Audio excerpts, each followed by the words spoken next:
Good afternoon, everyone. Oh, they were waiting for us to shut up. Good afternoon.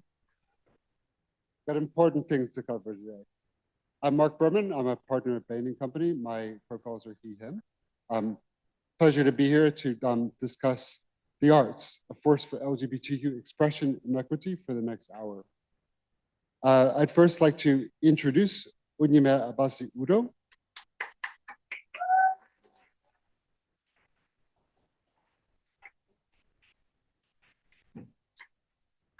Then, of course, we've got Sophia next to her. Sophia Stardust. Me? Followed by Lithemba Velleman. Hi. Beloved Kyran Thrax. Hello. And finally, Chloe James.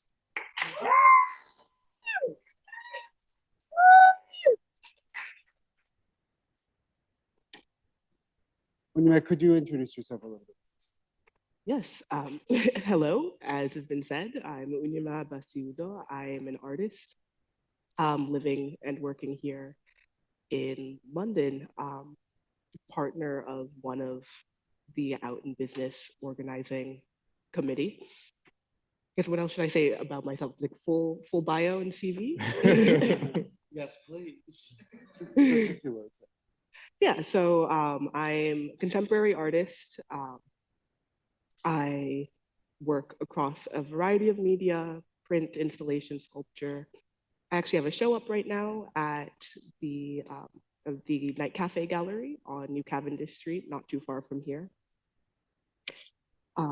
Most recently, I was the Star Fellow at the Royal Academy of Arts. And I moved here from Chicago 2 years ago. I love Chicago. Sophia, would you like to tell us a bit about yourself? Hi, everyone. You've already met me. I am very sorry. My name is Sophia Stardust. That pretty little girl there, although I have better teeth now.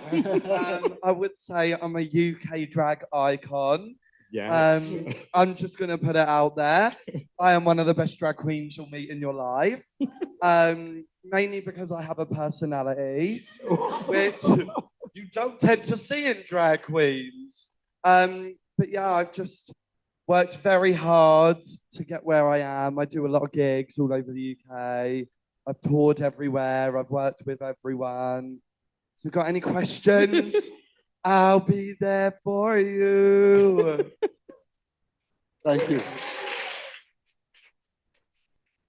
Lithemba, could you introduce yourself? Thanks, Mark. Hi, everyone. I've been placed between two wonderfully colorful, beautiful drag queens, so that's a bit unfortunate for me, but it's okay. Flirting with me. Let's talk later. My name is Lithemba Velleman. I've got, I guess, two hats or two jobs. The one of the jobs is that I'm an international finance lawyer, trained and qualified as such, and I work in a bank as a senior counsel. And then my sort of gay job, as I think someone describes it, is that I'm a fashion editor of a magazine. Yeah, so I do both, sort of completely separately, and I love both actually to some extent. But definitely, as you can probably tell, the fashion side tends to become a little bit more who I am and how I express myself as a queer person. Certainly. Thank you. Oh, we're going to be on a Vogue magazine after this. Yeah, girl. I've got you. Kyran? Okay, firstly, can we give it up for the socks? Hello, everybody. I'm Kyran Thrax. And on the flip side of Sophia, I'm one of the worst drag queens you'll ever see in your life. No, I have done just about everything in the past couple of years. I started doing drag in 2019, and it was kind of very fast overnight success, which I'm very grateful for, but it has aged me about 40 years. I am an actor as well. I trained at East 15 acting school for 4 years, started doing drag in my second year, And now I've got everything under my belt. I've done Hollywood, I've done commercials, I've done TV, I've done West End, baby, you name it. I am taking over the world, and you are all going to hate it. But yeah, out of drag name is Kyran Pete. In drag is Kyran. Kyran. It's all fine. Just don't call me Karen, and we'll be fine. Thank you. Finally, Chloe. Hi, how's everyone feeling today? My name is Chloe Davies. I purposely asked to go last, not go first, because I do a lot of stuff. So I do a lot in the community. I'm a volunteer for UK Black Pride and London Queer Fashion Show. I'm a trustee for London LGBT Community Centre. We have our permanent space in Bankside. And I'm an ambassador for Mental Health First Aid England and have been doing that for about 3 years. They're like where I give my time alongside being a mum. My day job is in advertising. So I used to work for an agency called Lucky Generals as their first head of social impact. I helped make the Virgin Atlantic and Amazon adverts. And now I have founded a collective called It Takes a Village for Black women in advertising, media, marketing and comms.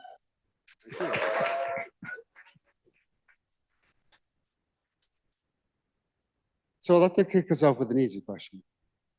How do you think the arts have helped you accept or express your queer identity? Anyone like to start? I'll start, everyone. I've always got a lot to say. I'm 22, so I literally, in school, did not accept myself at all, whatsoever. No one in my community was there. And then I went to college and did acting for 3 years. And then straight away, my tutor was actually gay. And honestly, it was a whole different life to me. So meeting him, especially in the arts and acting, which is obviously why I'm a drag queen, it really helped. I feel like if I never started acting or drag, I would not be as confident and out as I am now. So thank you, drag. Thank you, acting. Yeah. Not very interesting, but No, off the back of that, I guess it's just arts has always kind of felt like, especially in like high school and growing up, like kind of a safer space for me, I guess. Just because I don't know, when I remember when I first started, it was in year 9 when I was like, I did my first taster lesson of drama, and I was like, oh, I hate this. This is awful. And then I went back and I was like, actually, you know what? There's something here. I think it's a lot about the atmosphere and the environment. It was kind of all the people who, I don't know, we're a little bit kooky, and that kind of just felt like a safer space of, I guess, the people that were kind of, I came out as gay when I was 13, so I kind of clung to that weird space.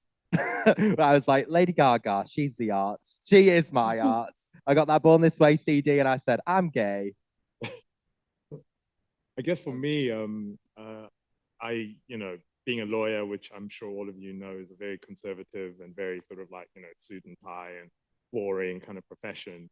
It was very difficult for me to be able to be out in the workplace. In fact, for a long time, I think I told myself that it wasn't necessary for me to be out. What I did in the bedroom was unrelated to my ability to negotiate and draft a contract. And so for a long time, I was like, no, I'm not out. And so obviously fashion is a completely different ball game.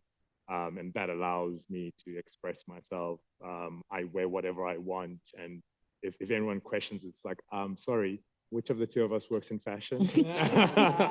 Yeah, I know better. But I mean, but even the idea of not being out in the workplace, even in a sort of traditional conservative workplace, I've now completely shunned. I think we should all bring our full selves, our whole selves to every environment that we walk into, including whatever workplace you might be in as an MBA student or wherever you go, afterwards professionally. But the arts are certainly, for me, have proven to be a massively important space for me to be able to express my full self, including my queer identity. Yeah, I think for me especially, is as an artist, most of my working time is on my own, so I don't really have coworkers or employers necessarily to be accountable to or to have to present myself a certain way to.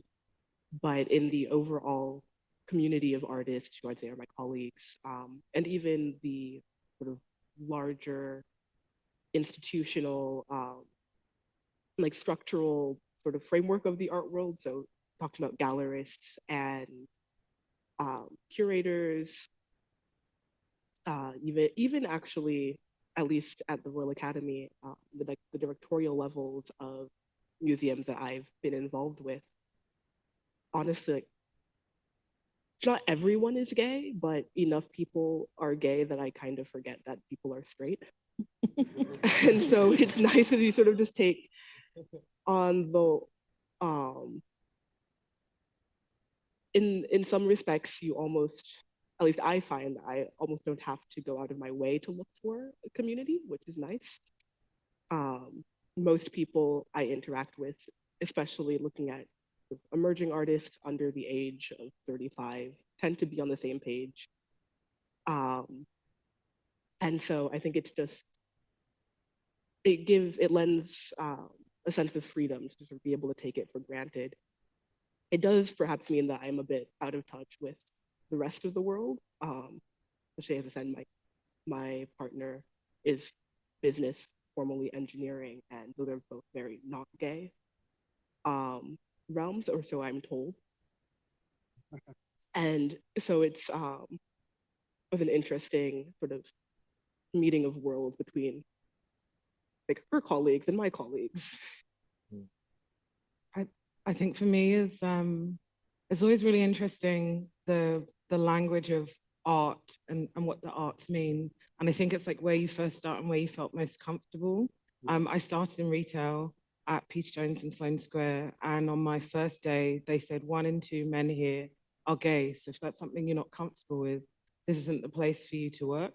And so as a baby bi, I was like, oh, this is cool. Because I'm not going to have to think about that part of my identity. But I think in my career since, it's been how I've been able to tap into what is a definition of my creativity and be in an industry where that's ever evolving and that's ever changing, but also how I've been able to put that into the work where it's at a community level rather than like an individual level where I'm fighting for maybe something that's really important to me, but actually it has to get that broader resolve because you're speaking to more than just yourself. So I think for me, that expression of art has been, how can I do it in a ripple rather than like maybe sometimes a big noise and then it kind of goes flat.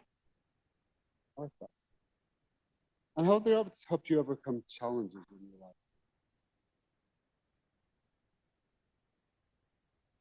I guess I can go first. I think for me, the arts has been able to give me a place to put my emotion and my hurt. It's given me a place of if I've had stuff going on and I felt a bit lost or I needed something to bring me back out. It was something visible that made me feel like I wasn't actually so much on my own. I think because of the things that I do, I've been able to put some of that hurt out loud. So I did an interview with Denise Welsh for Mental Health First Aid England called Depression and Me, and it was the first time that I spoke publicly about what depression looks like through my lens. And it was a way to self-heal, but also an incredible way to reach other people who look like me too and share in that body of art that we were all kind of not alone and in a single place. So sometimes I think it's had the ability, and I relook at it and look at myself from 3 years ago, and I'm proud of myself of where I've got to now, but it's the reminder that I've got this piece of art, good days, bad days, to go back to. And I think that's what I mean about the ripple. Off the back of that, yeah, I think the arts in my life have been a huge help for over processing things, I think. there's always a fine line. Like in drama school, people would always say using your own experiences can be really dangerous. But I guess it depends on how you work. When I was a child, I was a victim of sexual exploitation. And when I was in my final year at drama school, I decided that I wanted to make a show about my experience with this. And we worked on that for months and months and months. And it was one of the most incredible experiences of my life. And it really, I think, helped me work through everything. I had a really incredible team with me, an amazing director, all my best friends. And we really made sure it was like a safe environment to create that work. And doing that just felt, I don't know, doing that and then putting it out there to an audience felt really cathartic. Is that the right word to use? Yeah. And I think when something happens to you when you're really young, it's kind of one of those situations where you're not really sure how you're supposed to process it, or if you ever have, and you get older and you're like, oh, is this going to come and bite me in the ass at some point? And you don't really understand what you're supposed to do about that. And I think working on that kind of thing in my art really helped me go, okay, I know much more about myself in this experience now than I ever did. So I think, yeah, the arts has helped me overcome a lot in that regard. That's incredible. Yeah, That's an incredible story. Thanks for sharing that. Yeah.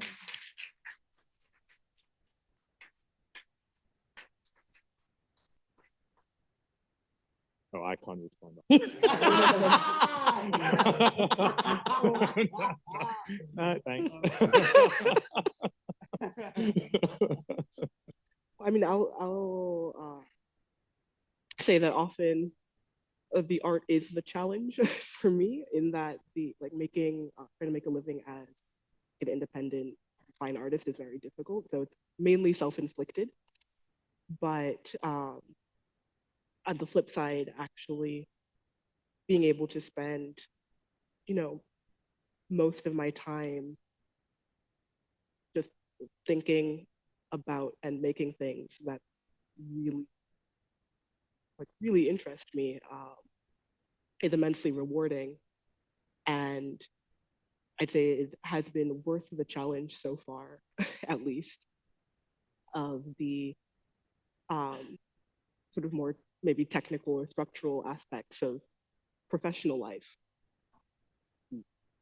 So I can't, even though I complain all the time, I can't complain. Well, I guess I will say something.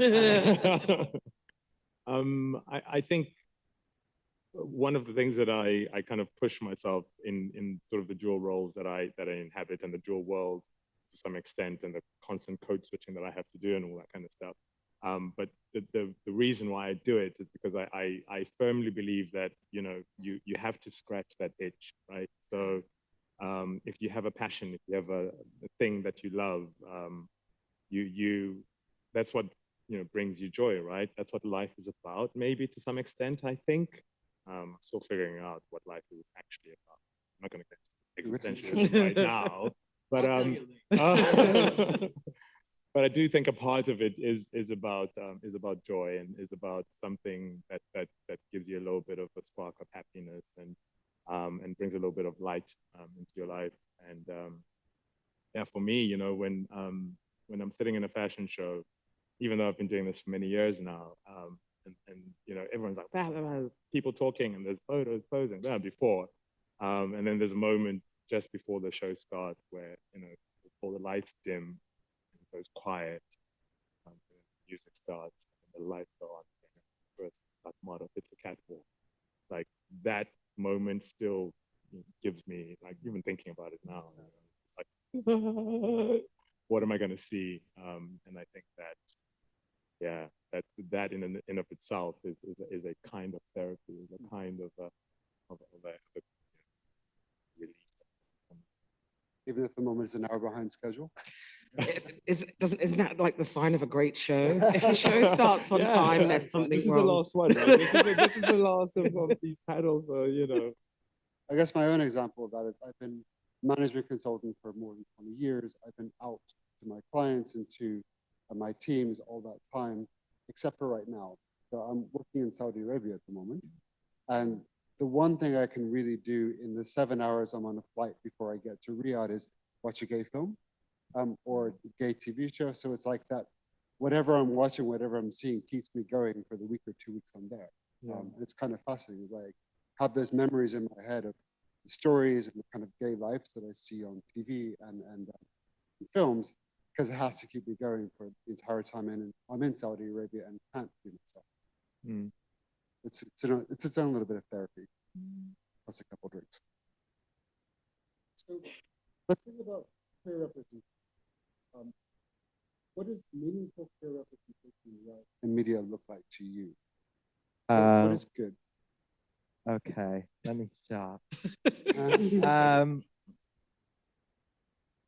So I think, now that I'm thinking about it, I don't want to name actual TV shows and films, but I think we have had a lot, and by a lot, I mean a lot of white, twinkie, gay love stories that has been rehashed and told 40 million times.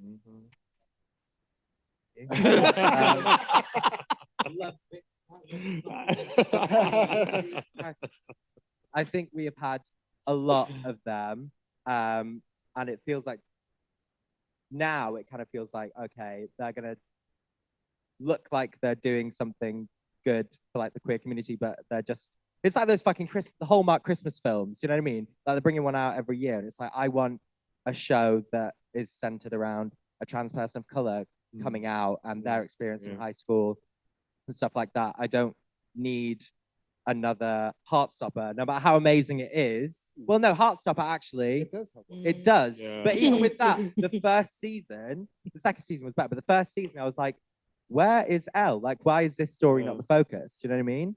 Like, she's moved to an all-girls school. I wanna know about this story and this life, but we're focusing completely on these two white twinks that are falling in love and coming out. Like, I'm glad we have that, but we can have other things as well, is my point. Aren't you a white twink? I am. And that is me. That is me.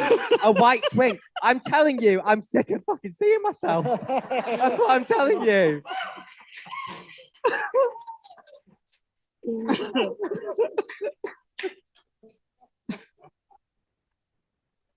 It's true, everyone.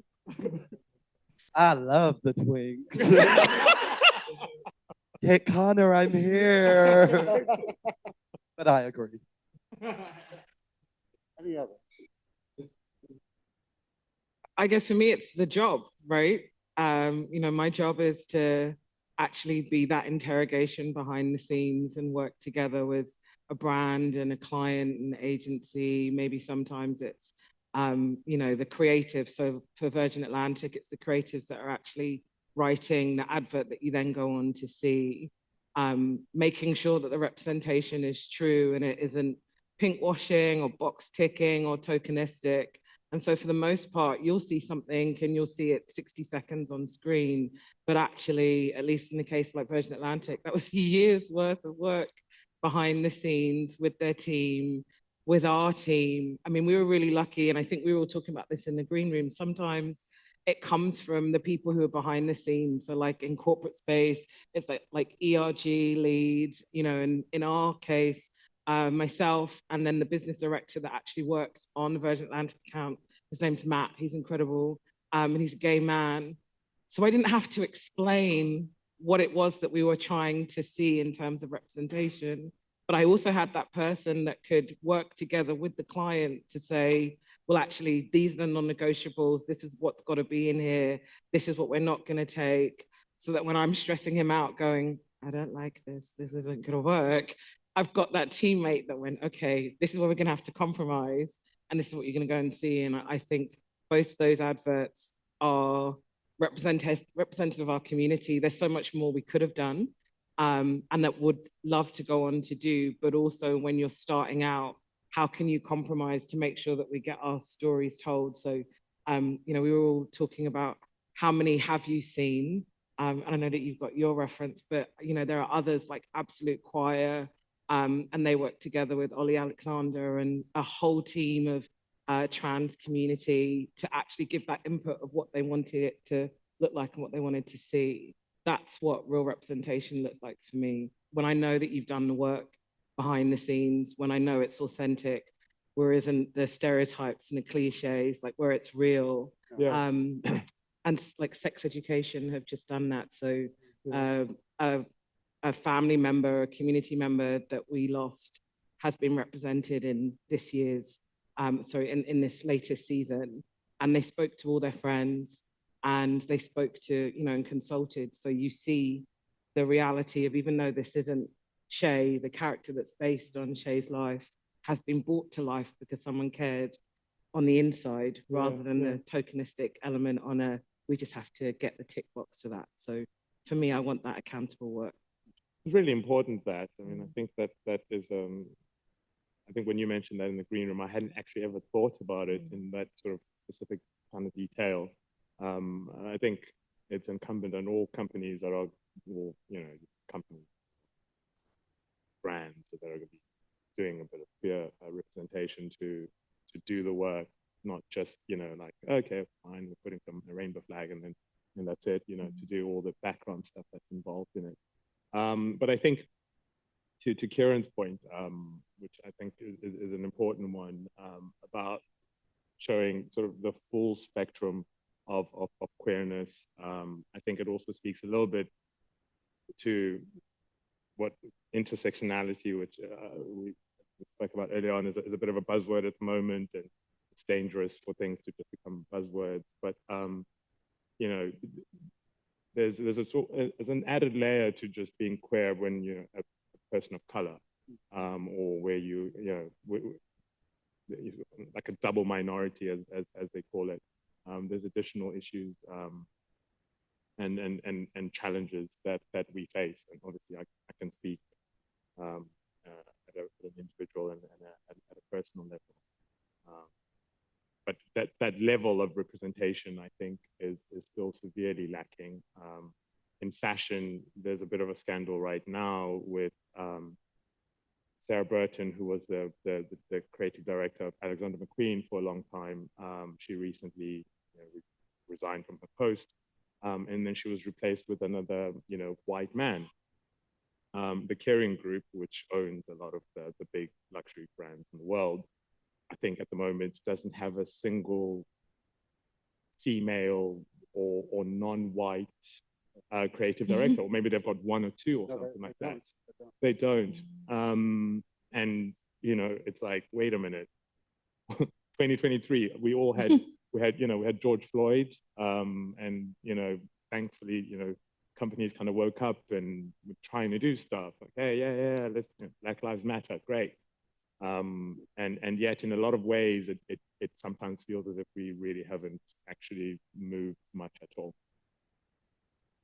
I want to press that a bit further. I mean, you talked about Virgin, sorry, but can you think of examples where businesses have either really successfully or unsuccessfully targeted or appealed to the queer audience? Now, I guess personally, I can think of many examples of where they tried and failed, or didn't really try, just kind of got on the bandwagon, whether you want to call it pinkwashing or not. A million different ads, which might include a queer couple for a second, and then if there's any sort of hassle around it, they stop.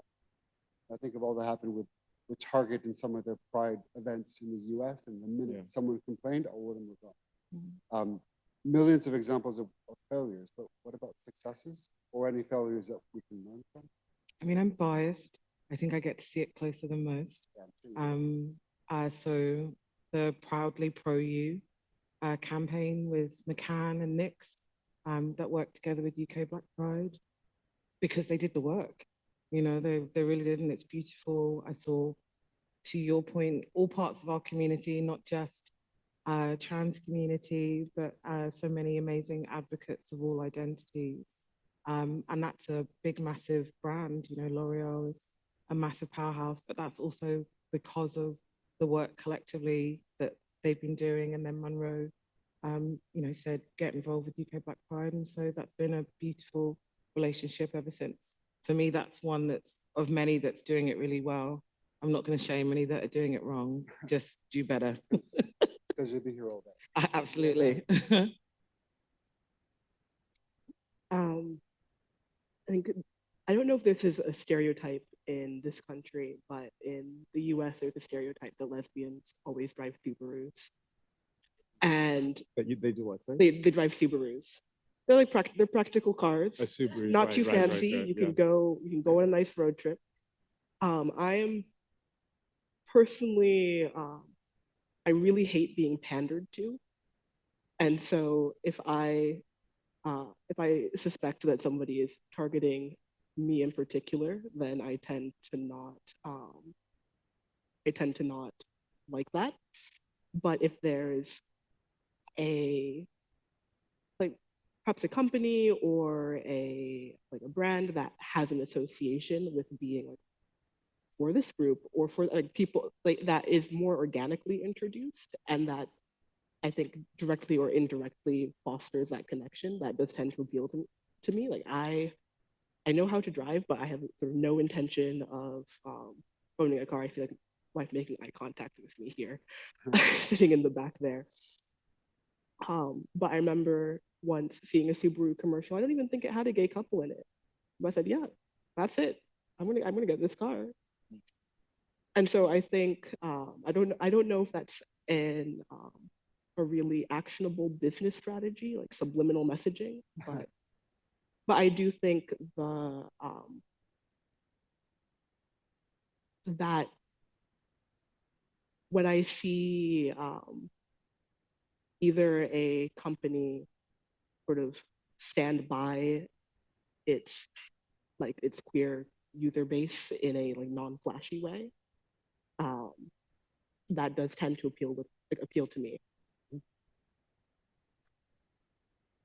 Has there been a moment either in a commercial or an ad or TV show or any other art that you really felt seen? It's like beyond the subliminal message that you get.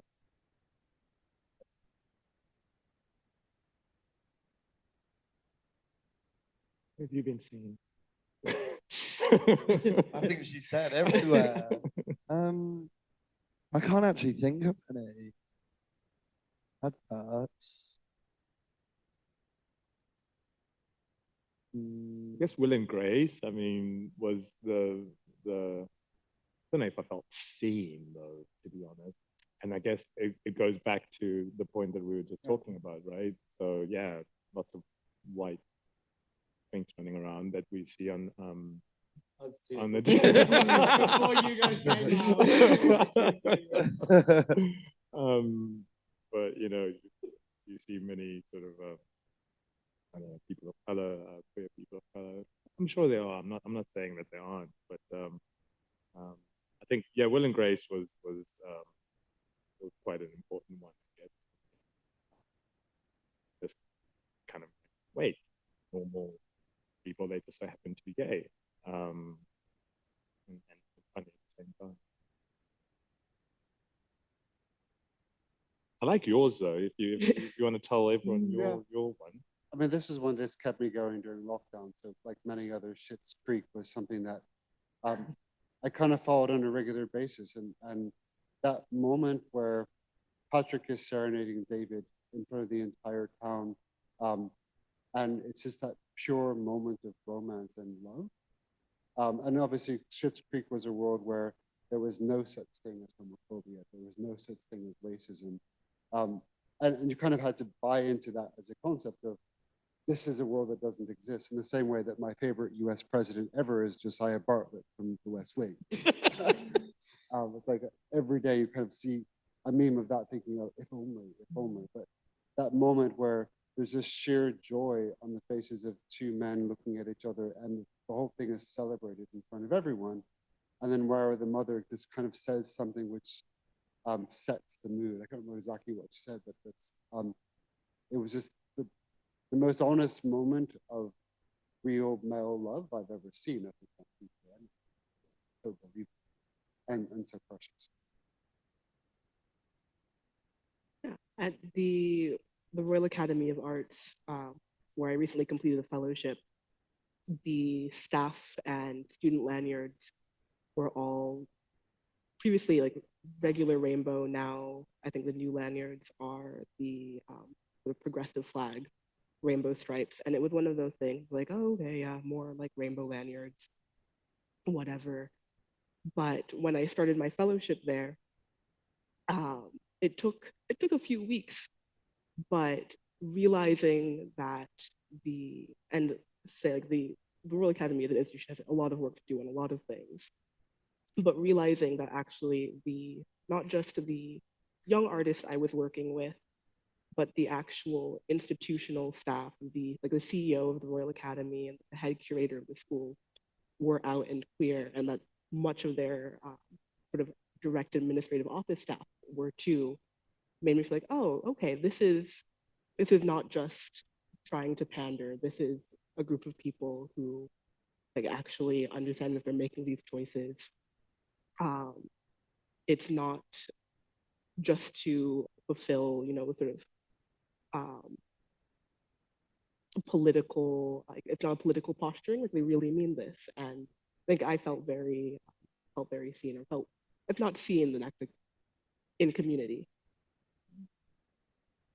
And I guess from a legal perspective, a lot of the legislative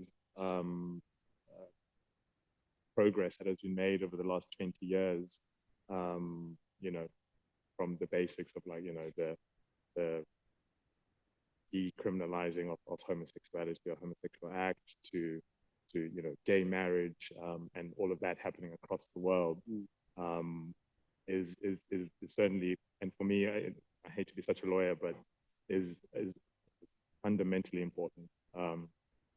It's almost like it's secondary to me whether people in the streets or the rest of society accepts you for who you are. But if the state has the ability to make a decision on your life based on your sexual orientation or who you are, basically, so either by disallowing you from getting married or by arresting you if you engage in certain acts, that is horrible to me to think about. And so, it's worth celebrating a lot of the strides that have been made from that perspective, and how we've moved forward.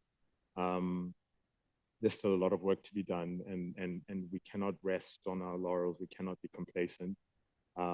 As we've seen in the US with Roe v. Wade, 1 minute you think that these things are enshrined and will forever be rights that you have, and then literally the next, they're taken away. So yeah, there's been a lot of progress, and there's been a lot of good that has happened over the last 20 odd years, but we always have to fight as queer people. Yeah. I don't know if in my lifetime we're going to stop fighting. I mean, in real senses, progress doesn't just go in one direction. I wonder if that means, do you think there's a need for queer exclusive spaces, whether they're virtual, whether they're physical spaces? Do we need that? Potentially, we always had the gay bars growing up, and some of those are disappearing, and different websites and so on, but do we need them more than ever now, or less? Do you mean like a no straight allowed type thing? Straight friendly, maybe. Because I say yes. I don't know. I feel like there's like, it can never do any harm to have safe spaces for people. And I feel like straight people have so many what feel like exclusive places. So I feel like it can't do any harm to have more queer spaces. Everything should be queer. Let's go. Yes. If you're straight, get out. I think life is nuanced. And so safety means different things to different people. And so there's always going to be a need for you to have a nuanced space, and to be able to kind of delve into community in that way. It's about how you then interact with the mainstream, because I think this is something that we were talking about is it's so hard to break into the mainstream and see ourselves there, or you're there and it's just a stereotyping. So there'll always be a need to break in. But I think, as I'm listening back to the examples of where people have seen themselves and in the shows where they have seen themselves, that's because they were designed by us in spaces where those people are disrupting the mainstream. So I think that's so beautiful. Like my examples would have been, Insecure, The Shy. It's actually people who are a representation of myself creating those examples. So I think there'll always be a need for those spaces, but it's how you use the power of the community in that space to disrupt the bigger places, the bigger mainstreams. What can you do in your day job and your gay job where you are to influence?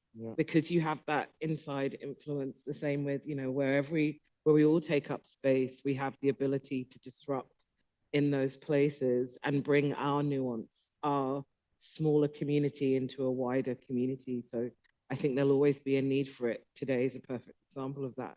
You'll take everything that you've heard from us and put it back into the spaces you exist in. You will disrupt for our identities, but all 5 of us carry something different. This might be derailing a bit, but I also think queer spaces, especially us as drag queens, we're at a lot of gay venues, and I actually perform in a lot of straight venues. But for me, I think a lot of queer venues, especially Heaven in Central, which is near Charing Cross, it's like one of the biggest LGBT clubs in Europe. And I think it can actually change our perspective too on straight people and the straight community, because I grew up terrified of straight people. Like I went through a lot with straight people, and I've always been terrified, even everything we're going through at the minute, like hate crimes have gone up drastically. I've been hate crime this year, but it's also helped my perspective, because I've actually met a lot of straight guys, especially at gay clubs with their friends that are in the community. And it sounds really weird, but having a nice experience with them has helped me be like, oh, not all straight people are bad. Which might be harsh to say, but I don't know, for me personally, it has been a big help. And yeah, random, but yeah. Glad you've met some nice straight. I know. So, very last question. What do you all hope for in the future? What would great look like? What do you want to pass on? And anything you can actually recommend today to see, to watch, to get excited by?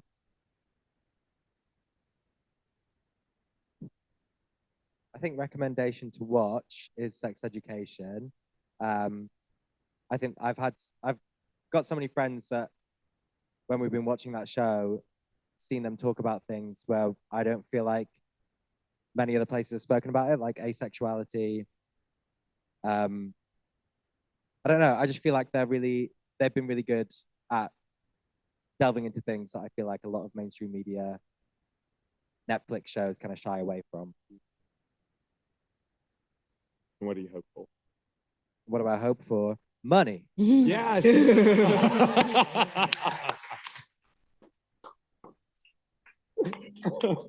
I think coming together more, because I know we spoke a lot about, how we're seen online and adverts and everything, but I think now more than ever, especially for my generation, like we need to make the change.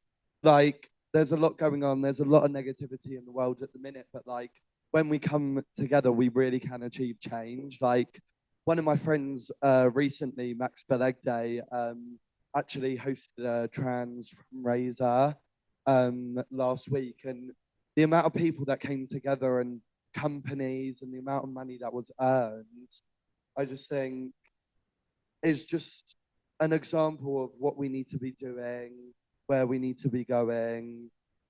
I think we're getting there. It just needs to be quicker, and more of us need to be involved. Because I think a lot of us look and a lot of us agree and a lot of us think, yeah, this needs to change, but how can we help? And that's something I tell myself sometimes, like, yeah, it's all good me, especially on Instagram and everything, saying it to people who are following me. But no, what can I do? How can I help? I think that's what we all need to be doing instead of looking at these bigger people saying, no, they need to make the changes. Yeah, I have two very technical and I think easily actionable hopes. First hope is that every British business that requires you to have a title before your name actually have an inclusive list of titles. I get some weird mail from TfL addressed to other Udoh because they asked me, Mr., Mrs., Ms., other, and I said other, and their system was just not set up for that. I think I got one from HMRC recently that was not known Udoh. So if you could just like if you in your places of work have any input to the IT department, forms, just get MX on the list, make my life a little bit easier. Similarly, I would like a day where I read a mainstream, like nationally or internationally syndicated newspaper where the non-binary person is not introduced with the phrase so-and-so who uses they, them pronouns, because they don't introduce anybody else that way. But something that I can recommend is the Whitechapel Gallery. There's an incredible, I actually haven't seen it yet, but I've seen this artist work in person elsewhere and it's excellent. There is a mid-career retrospective of the painter Nicole Eisenman, who is sort of pioneering lesbian painter, like very heavily involved in activism in the 90s, but also isn't necessarily what you would expect. The work that she makes isn't necessarily what you would expect of an activist artist. There's some early, like very obviously political things, but her sort of more mature work, as they call it, is just, I mean, technically incredible, like really good paintings, and also just really queer. And I recommend going to go see it if you have the time. I'm in the LGBT network at my bank, on the committee or whatever, and we actually introduced for our customers to be able to use MX salutation, and that wasn't even driven by us as the network. It was more actually driven from brokers who were saying their customers are asking for this. They're asking to have non-binary salutation. So within your sphere of influence, I agree with you. People go and do the things. Hope. I mean, yeah, like I said, I think I'm going to try and be like glass half full or whatever, and be all optimistic and in terms of how far we've come and all that we've achieved in the recent past, but just continue to caution that we still have to fight, and I hope that we have to fight a little less, but I'm not entirely convinced that that's actually going to be the case. And then I also hope that the Tories get kicked out next year. Oh, they will. I thought I'd just be controversial with throwing a little political jive How am I in supposed there. to follow that?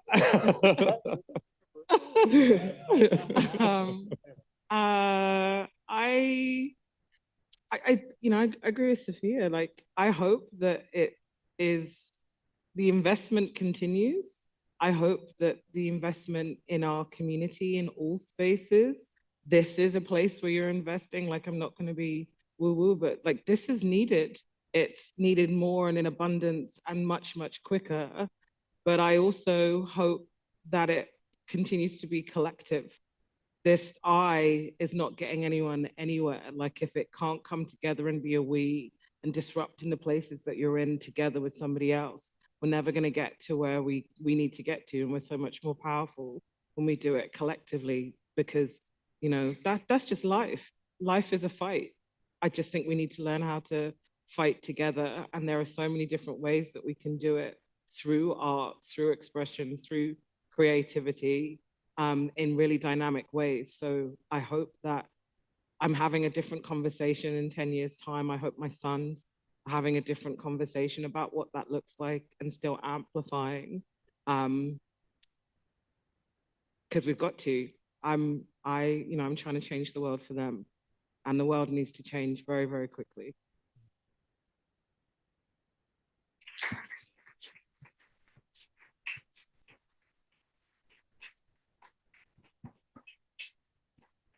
And I guess my last thought was I was on the other side of the audience many years ago. So I went to LBS, graduated when dinosaurs were still in the earth.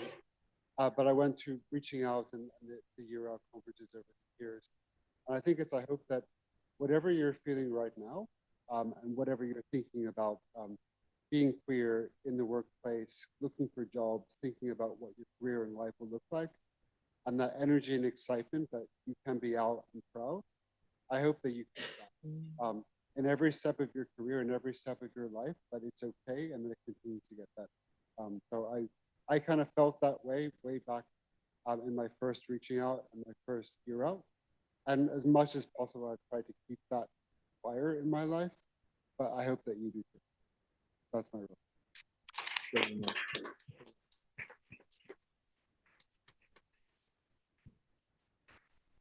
So I want to thank you all for your time, for your insights, for your thoughts, and for the great work that you all do. I'm really inspired by that. Thank you very much. Thank you. Thank you.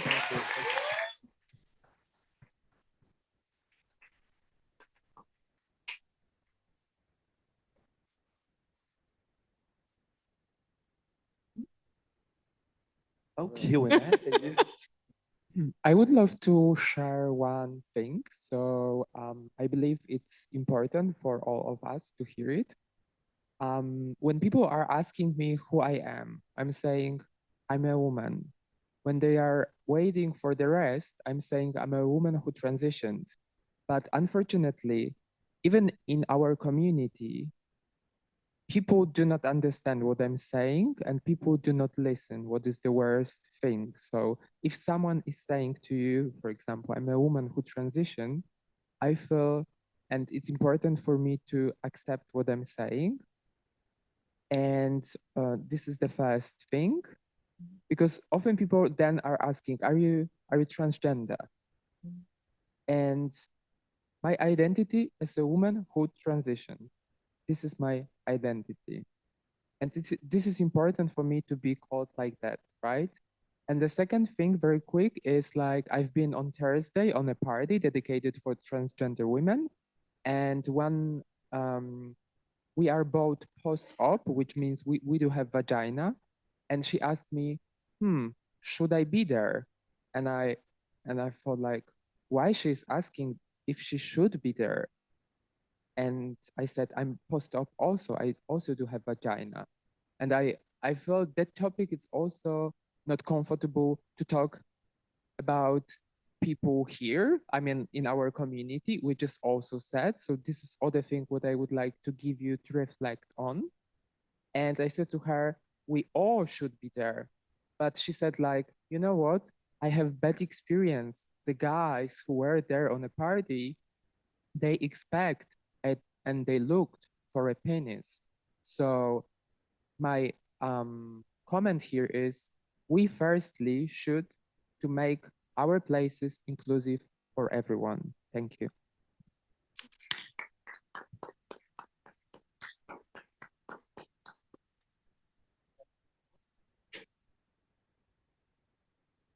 Okay. First of all, that was fantastic. I've absolutely never seen a drag queen show before in my life. I'm like a little baby gay, so I've never I'm so sorry we were your but this was a lovely first experience, an introduction, and I actually did cry a little bit because it felt like I was getting in touch with myself in such a personal way. Sorry. But I have a question for you guys, and it was, where do you see what do you see arts becoming in the future, and perhaps where might it continue to have space in innovation and moving the world forward? Yeah. That's a great question, and thank you for your earlier comment too. I would love to see the arts in the fullness that we see it as community. Like within community, our art is transcendent. It can be absolutely anything. So I would love to see that more outside. I would love to see how we celebrate in prides and in the inside groups and in the community spaces that we exist in. I would love to see that like freeze at Deutsche Bank. If you walked through and saw all the different exhibitions, there was so much queer art. There were so many queer Black and brown people outside. It was beautiful to see. I want to see more of that disruption. That's what I'd like to see. Very vague comment, but I would like art to continue to take risks. I think that's a big thing for me, is people get, I don't want us as artists to ever feel like we should just sit in the comfortable area. I feel like we should always be pushing the envelope and taking as many risks as we can. In a safe way, obviously, but to keep the progress.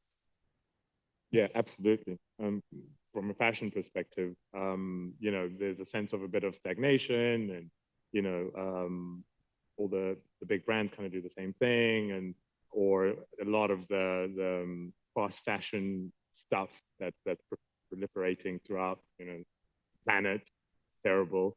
So it would be wonderful to see, you know, real creators who are continuing to take risks, who are continuing to create beautiful clothing, and who have a vision for what we could be wearing in the future that's outside of whether it's going to sell or not. That's what fashion should be. No more skinny white twigs. I think we've killed Then them you'll all. go to a better drag show. You're going to have a lot more shows that will be better than this. I'm sorry. I'm sorry. I also want to give you a hug. Come and see us at the end. You really made me cry. Yeah, I think similarly to what's been said in terms of taking risks, I also hope that more looking at the sort of fine art ends of things, that art and artists remain radical and remain political, especially when faced with outside pressure. I think as art at certain levels, at certain price points, becomes more of an asset class than an aesthetic object. Artists can feel themselves like, oh, it's time, like now I'm a brand and I have to watch myself the way that Coca-Cola does. But Nicole Eisenman, the painter and sculptor whose show I just recommended, actually had a really good quote in response to, you know, collectors questioning her activism recently, in which she said, you know, just because you own a few of my drawings, you think you can tell me what I do with my name. And I think that spirit of you don't own, like you can consume art, but artists should never be owned. I think that's a spirit I would like to see continued. My last point is I just hope it survives. Just the onslaught of AI, the onslaught of culture wars, it has such an important place in society, and can bring a lot to business and bring a lot to people, but it's under threat. So it's making sure that it just stays alive. Yeah. Though on the AI note, just a note of hope for that, when you know, when movable type was invented, said that would kill like writing and calligraphy and illustration, instead it elevated calligraphy to even more heightened of an art form. When the camera was invented, they said it would kill painting. When the moving image was invented, they said it would kill still photography. So I think this is all to show that, you know, it's pretty hard to kill the arts, but the arts should definitely not lie down and let themselves be killed. Yeah. Okay. Thank you very much. Thank you, everyone. Thank you, everyone.